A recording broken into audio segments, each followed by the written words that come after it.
Bueno, estamos con Pablo Ramírez, el gran diseñador argentino.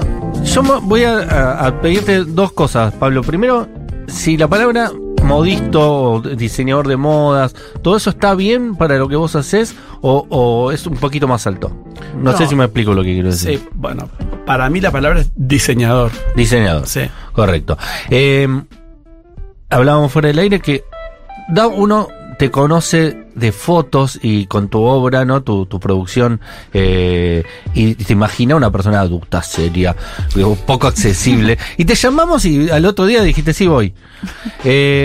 ¿Da eso? Que sos medio... que transmitís una imagen más seria de la que tenés. Sí, puede ser. En realidad soy tímido, un poco me da un poco de vergüenza. Aclaro antes por las dudas que suelo ser tartamudo, así que esperemos que no pase en esta ocasión. No. Para que no se convierta. Toda la charla anterior no se notó. Bueno, viste, pero yo necesito decirlo porque lo exorcizo. Cuando digo que soy tartamudo, como que ya lo saqué. Perfecto. Y disclaimer. No aparece. Si intento disimularlo, viste, es como que de repente, es como cuando uno siente que se va a caer y no querés, viste, lo evitás y te terminás cayendo como en cámara lenta. Esto es parecido. Así que bueno, yo ya lo aclaro por las dudas. Bien, me costó encontrar dónde naciste, como no hay mucha información sobre parte de este mismo misterio. No hay mucha información sobre él, no hay una bio completa, no hay una entrada en Wikipedia. Digo, es un diseñador demasiado importante, Pablo Ramírez, para que no tenga una entrada en Wikipedia. Navarro, provincia de Buenos Aires. Sí. ¿Cuántos habitantes tiene? Uy, qué vergüenza. Yo creo bueno, pero más o menos. Que tenía 14.000, ahora debe tener por ahí 20.000. No lo sé, supongo. 20.000. Y prejuicio puro.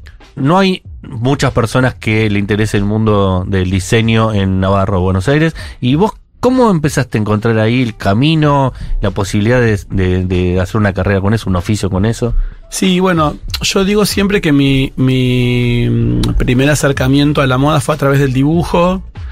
Y después que cuando yo era muy chico había dos cosas que tenía claras. Una era que quería ser grande y otra era que me quería ir de Navarro. No sabía si me quería ir de Navarro y ser grande o ser grande, pero bueno, como no sé cuál era el orden, pero era un poco eso. Sentía que si bien mi mamá vive en Navarro, tengo mi hermana y mis sobrinos y todo lo demás, y voy, no tengo ningún conflicto y quiero mucho a Navarro y la gente de Navarro.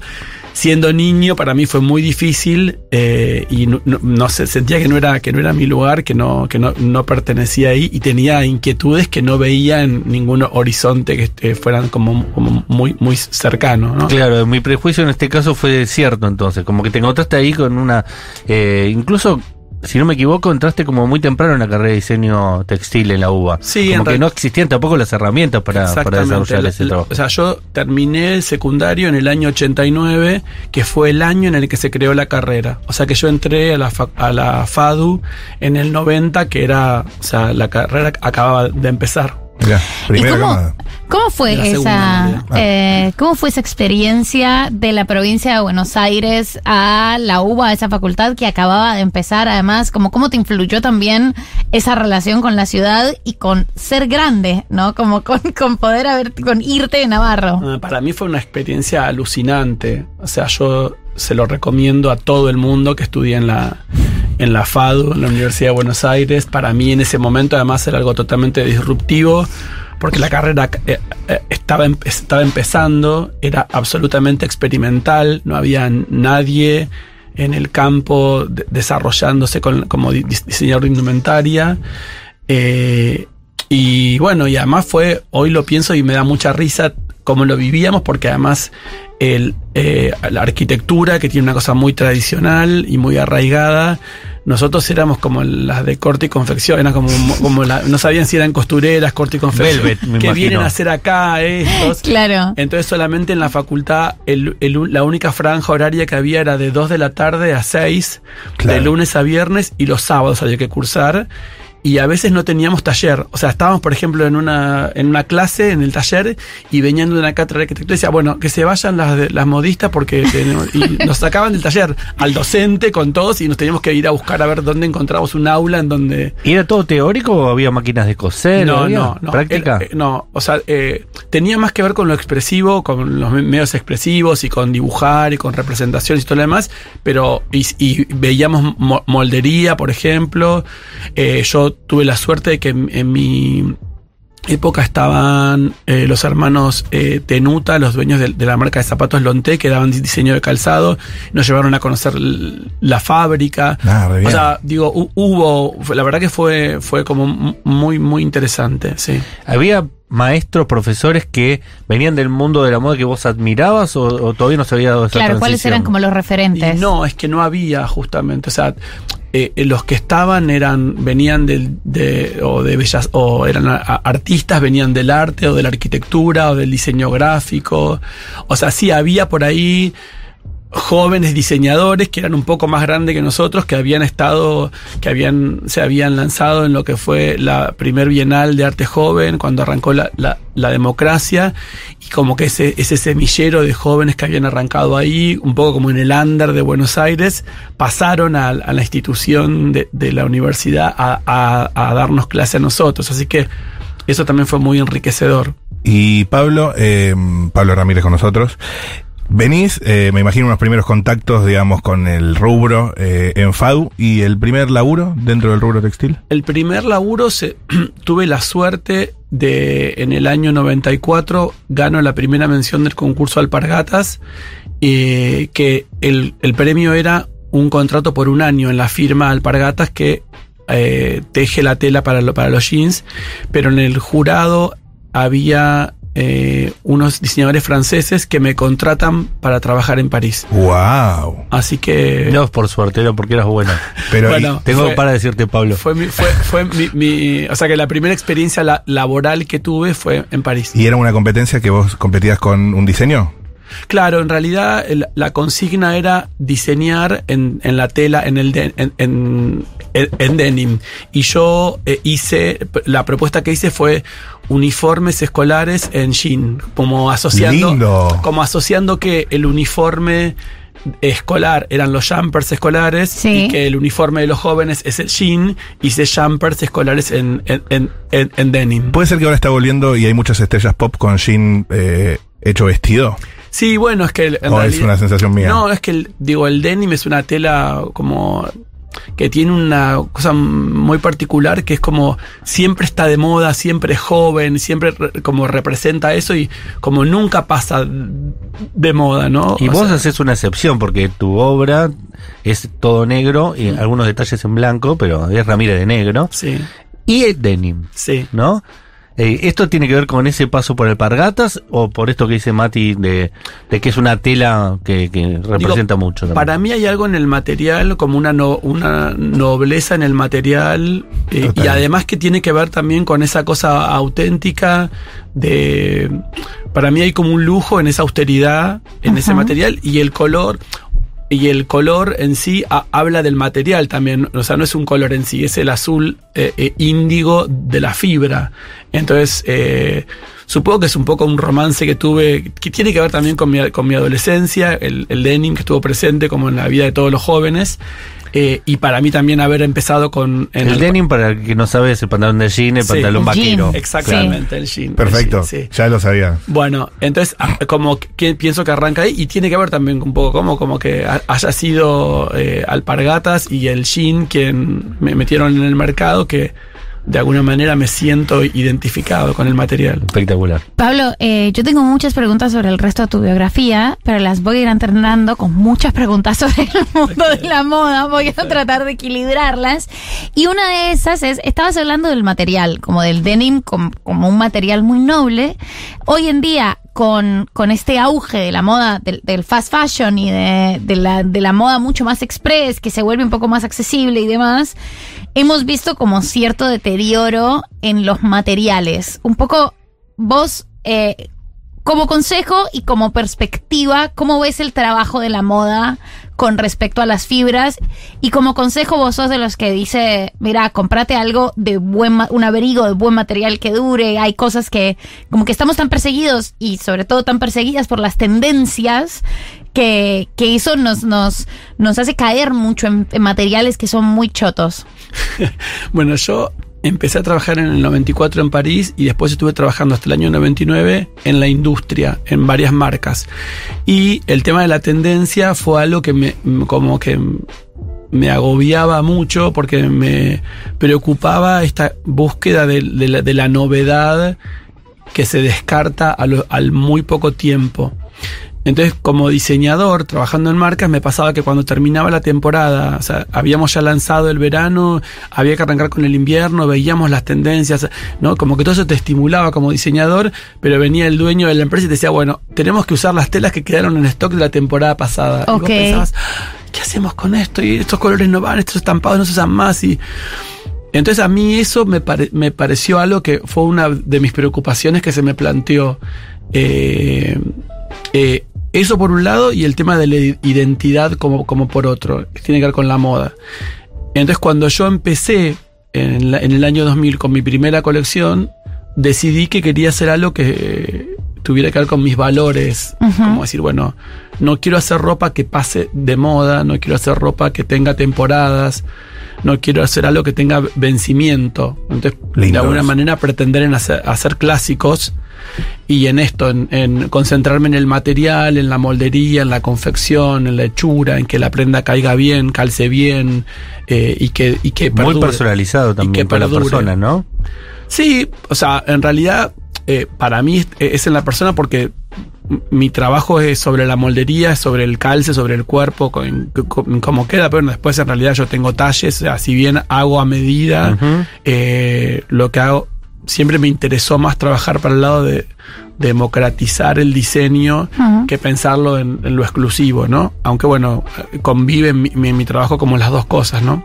Pero una cosa que tenés es que no usás como los cuerpos hegemónicos, como se suele decir ahora. Trabajás con gente grande, con gente con distintos cuerpos, como que trabajás para mujeres reales y para hombres reales, ¿no? Sí, es que a mí me parece que o sea, lo que me interesa es la búsqueda de la belleza y de la elegancia en todo el mundo, ¿no? Más allá de que la moda tiende a idealizar, porque la moda es sueño, y uno, ¿no?, como que sueña con eso y cuenta una historia y transmite eso. A la vez tiene que ser accesible y tiene que ser posible, ¿no? Hablabas de Francia. Francia es una de las cunas de la moda. Siempre se habla de Francia, Milán, París, Nueva York, ¿no? Sí. Los tres cabezales. En la cocina pasa algo parecido, ¿no? Los grandes chefs que van y hacen su paso por Francia, porque ahí tiene una educación formal que de alta categoría. ¿Qué es lo que a vos te hace decidir volver a Argentina? Porque vos apostaste siempre acá, siendo un diseñador que podrías trabajar en cualquier lado, para cualquier marca, o con tu propia marca en cualquier lugar. ¿Qué es lo que te hace volver a Argentina y trabajar en Argentina y apostar al país, una industria tan pujante como es la textil en este país, ¿no? La verdad es que cuando me fui... tan pujante en algunos momentos, en otros momentos no tanto. Sí. Indice Economy. Claro. En realidad, cuando yo me fui, yo había experimentado en mi temprana adolescencia un pequeño exilio, que es cuando yo terminé el colegio primario, como me quería ir de Navarro, les pedí a mis padres irme pupilo al Champagne, a un colegio de curas en Luján, para irme de Navarro. Entonces la verdad que no me había resultado tan difícil. Y lo mismo después me pasó cuando me vine a Buenos Aires a los 18 a vivir. Entonces cuando me fui a París pensé que iba a ser más o menos lo mismo, y cuando llegué, si bien por supuesto que me voló la cabeza conocer París y Londres y España y todo lo demás, sentí algo que no he sentido nunca, de desarraigo muy muy fuerte. Y una necesidad de poder compartir todo eso con mis afectos y con mi familia y con mis amigos. Y me di cuenta de que extrañaba un montón, y que por eso yo cuando veo gente argentina que hace carrera afuera, más allá de que uno pueda admirar el talento que tengan, que lo hace que se destaque mundialmente, admiro además la capacidad de poder adaptarse a vivir en otra cultura, en otra ciudad, en otro mundo que no tenga que ver con el nuestro. Yo la verdad que, por ejemplo, nunca tomé mate, digo, no me siento tradicional en cosas de decir, bueno, extraño esto, lo otro, pero hay algo que no se puede explicar, que tiene que ver con nuestro ser, con nuestra forma de ser, que afuera no lo puedes vivir. Y no lo descartás hacia el futuro tampoco. si no descarto la posibilidad de que tu marca sí, abrir un local en sí, la Gran Vía. Eso es otra cosa. De hecho, he presentado colecciones afuera un montón de veces y estoy ahora trabajando porque a fines de octubre voy a presentar en Madrid un desfile que hice este año en la cúpula del Centro Cultural Kirchner. Espectacular, ya vamos a hablar de eso. Bueno, ese mismo desfile lo vamos a llevar a Madrid. La verdad que la posibilidad de viajar y estar conectado con el mundo, y hoy el tema de las redes sociales y internet hace que estemos todos, ¿no? La globalización funciona así.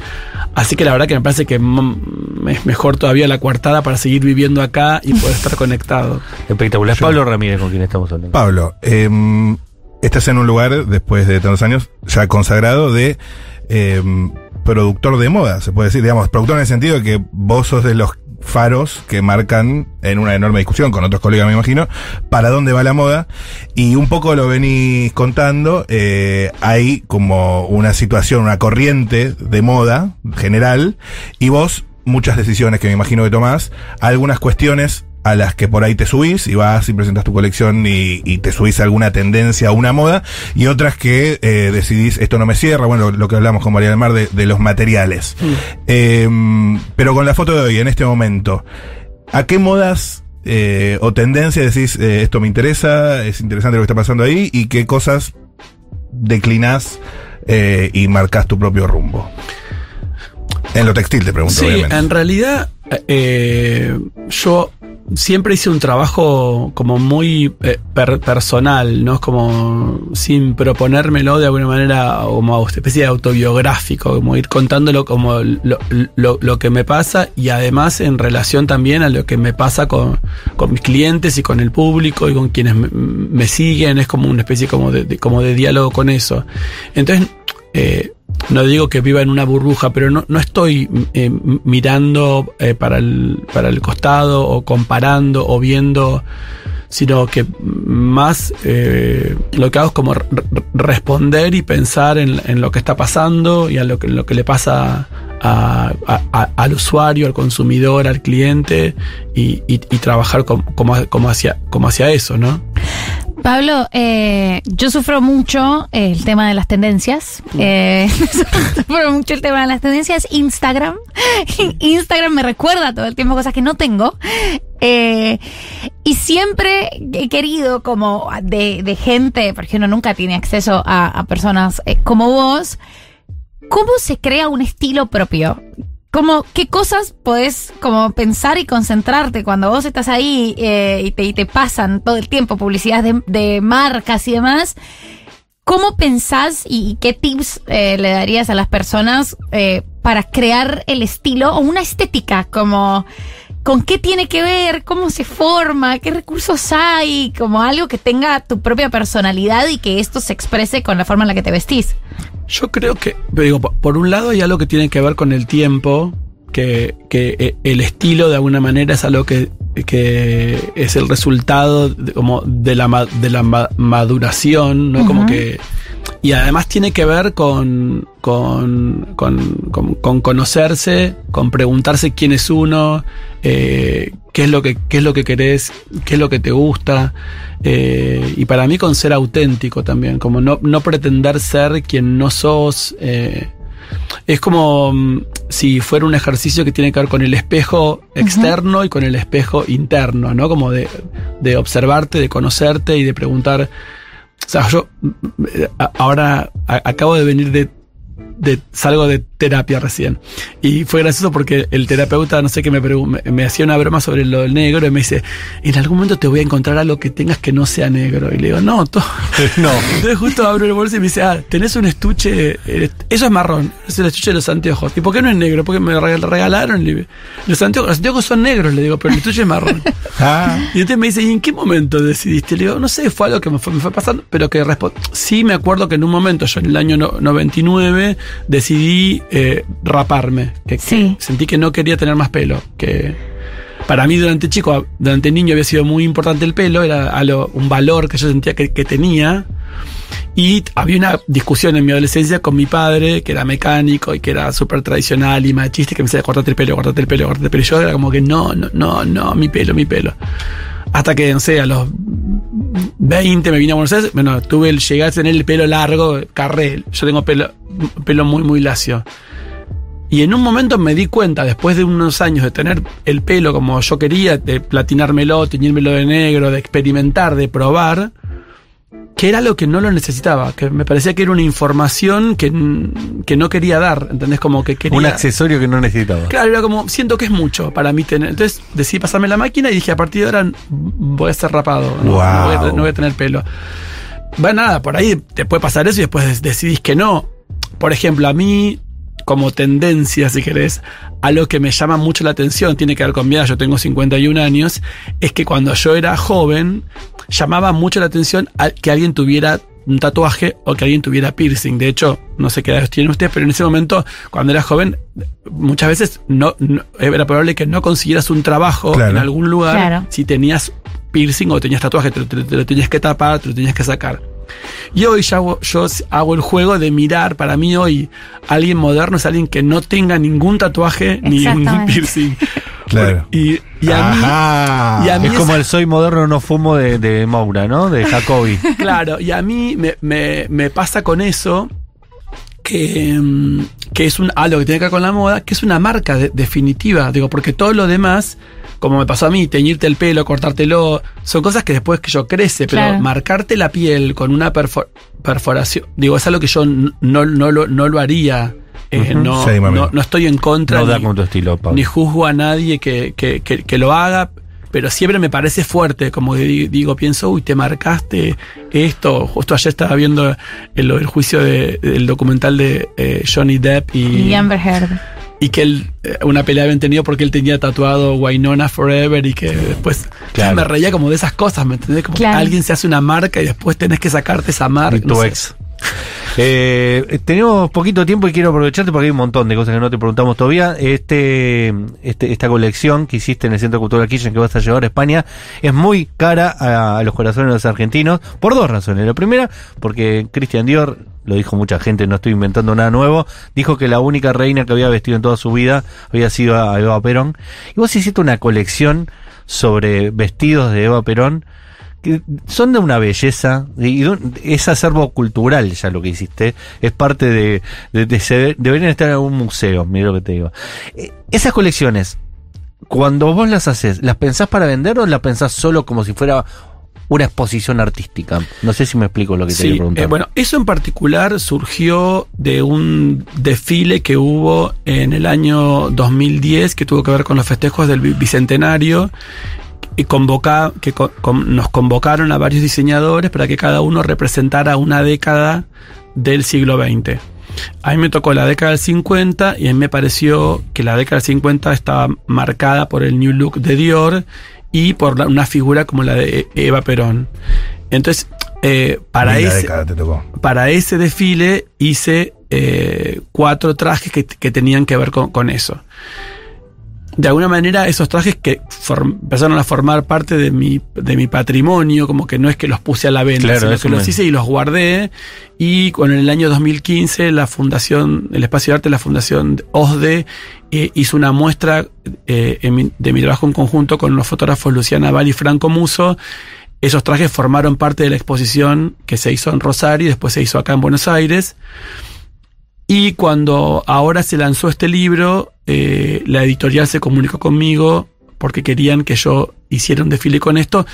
Yo tenía esos 4 trajes y decidí desarrollar un poco más la colección para poder explayar un poco más como el tema.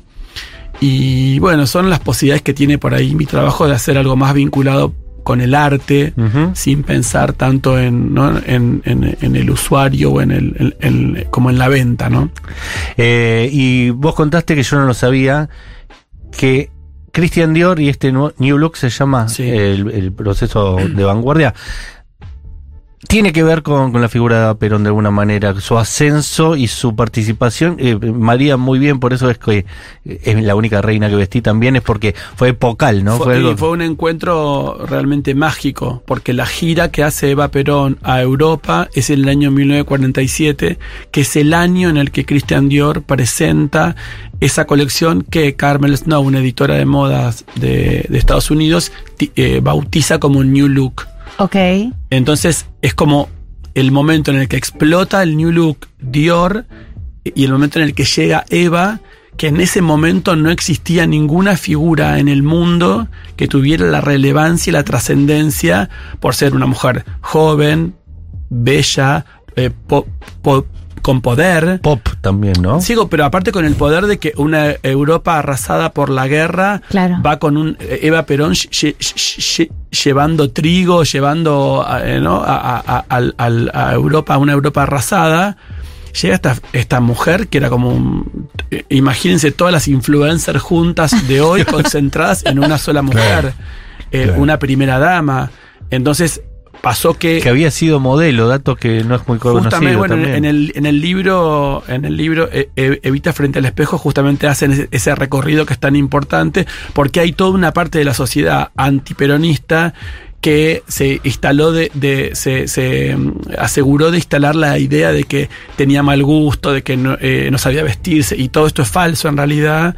El libro da testimonio de todo esto por la carrera que ella hizo, ¿no? Ella de alguna manera, y en esto que hablamos de tener un estilo, de la invención que uno hace sobre sí mismo, fue alguien que se creó a sí misma, viniendo de un lugar muy humilde, primero trabajando como modelo, después trabajando en la radio con su voz y el relato y el papel y la actriz, después en el cine, ya poniendo su voz y su cuerpo y su imagen, y después en el poder como primera dama.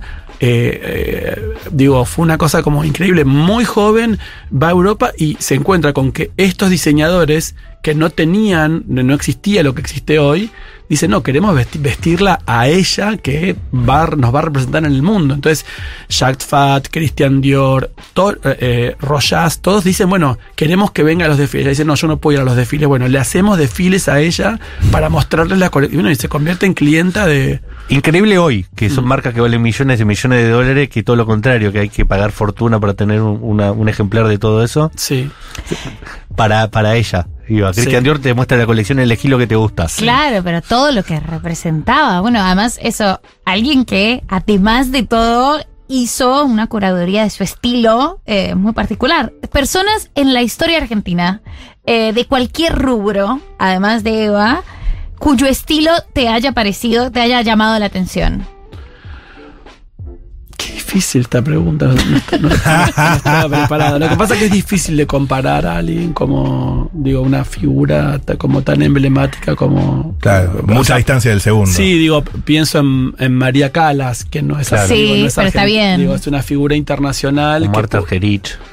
Sí, bueno, pero estamos hablando de Marta Argerich y pienso en Marta Minujín, por ejemplo. Es un artista que también ha construido de ella misma una persona con un estilo absolutamente identificable, ¿no? Como espectacular. Y tomando lo de Christian Dior, alguna vez vos dijiste que vestiste un príncipe. Sí. Y que te emocionaste tanto con esa obra en su cuerpo que no te la aguantaste y te tuviste que ir a llorar. Sí. Algo parecido, ¿no? Sí, sí. Le pongo un poco de picante. No, pero fue así en realidad. O sea, con Gustavo Cerati, él había ido a un desfile mío cuando yo presenté la colección Patria, y él estaba armando el concierto sinfónico. Los 11 episodios sinfónicos. Sí, entonces me vino a ver ahí y me dijo, bueno, siempre repito lo mismo porque fueron para mí muy importantes sus palabras. Soy un cantante con una vocecita pop que va a estar con una orquesta sinfónica, y como que quería sentirse protegido frente a esto, y a mí se me ocurrió ponerle un abrigo como una especie de tapado sanmartiniano, y volvemos al jean y al denim, decir, quiero que tenga a la vez que el material tenga que ver con lo pop, con lo joven, entonces que el tapado sea de jean. Y terminó resultando de alguna manera una imagen del Principito que no fue buscada ni pensada ni nada por el estilo.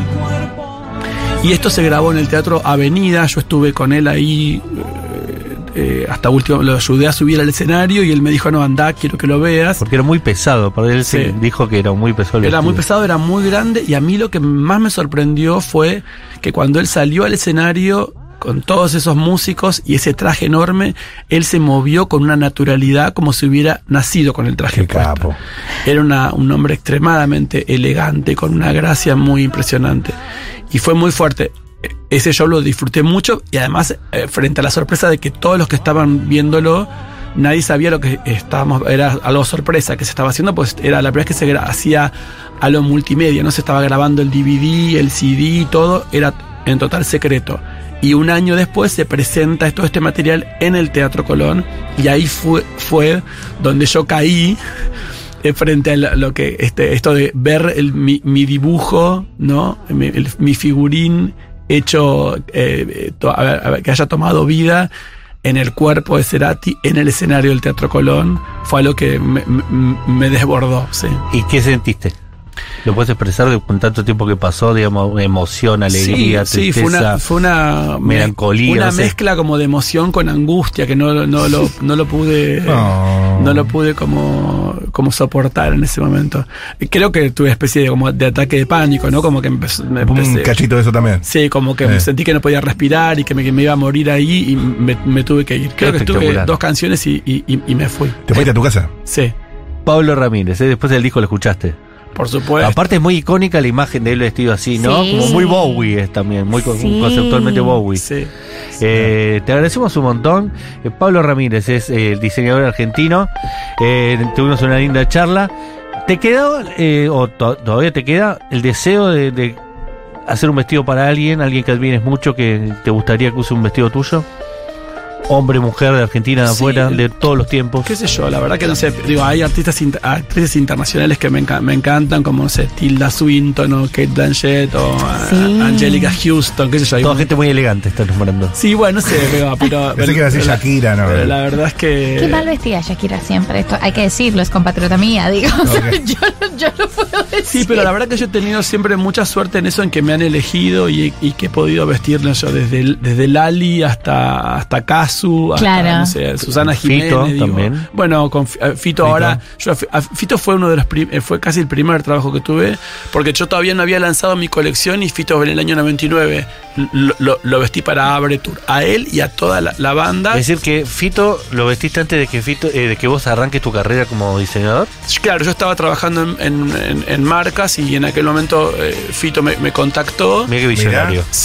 Sí, y ahora, bueno, lo volví a vestir con este traje violeta para que la gente sepa que tiene las mangas anchas. Para los 30 años del amor después del amor en Vélez, sí. Ese es Pablo Ramírez. Capaz que lo tenías visto un montón y no sabías quién era, si no te gusta tanto el universo de la moda, y si te gustaba el universo de la moda ya sabes quién es, por supuesto. ¿Quién, un ratito más, de afuera que te pidió algo que no lo puedes creer? Que te dé orgullo un poco. Estoy pensando, piensa. Bueno, en realidad tuve una vez una vez estuve con Ángela Molina. Ajá. Que es una mujer extraordinaria. Ahora acaba de hacer la campaña para esta marca, para las tiendas, ¿cómo se llama? Para Zara.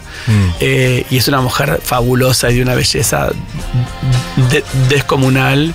Y después, uno de los últimos vestuarios que hice en París para Alfredo Arias fue muy celebrado, y hubo mucha gente muy importante viéndolo y felicitándome por eso, como Jean-Paul Gaultier, nada más ni nada menos. Un saludo, Jean-Paul. Y Inés de la Fressange, y bueno, un montón de gente del mundo de la moda. Colegas, que vio, colegas. Que vio mi trabajo, y que la verdad que lo disfruté mucho. Lo disfrutamos nosotros mucho, esta charla con vos, Pablo. Gracias por haber venido. Bueno, muchas gracias a ustedes. Pablo Ramírez en Después de la Tormenta. Estuvo Pablo Artiuco en los controles, Julián Ingrata en producción, Rocío Méndez en producción. Nosotros nos volvemos a encontrar mañana. Chau, gracias por haber venido.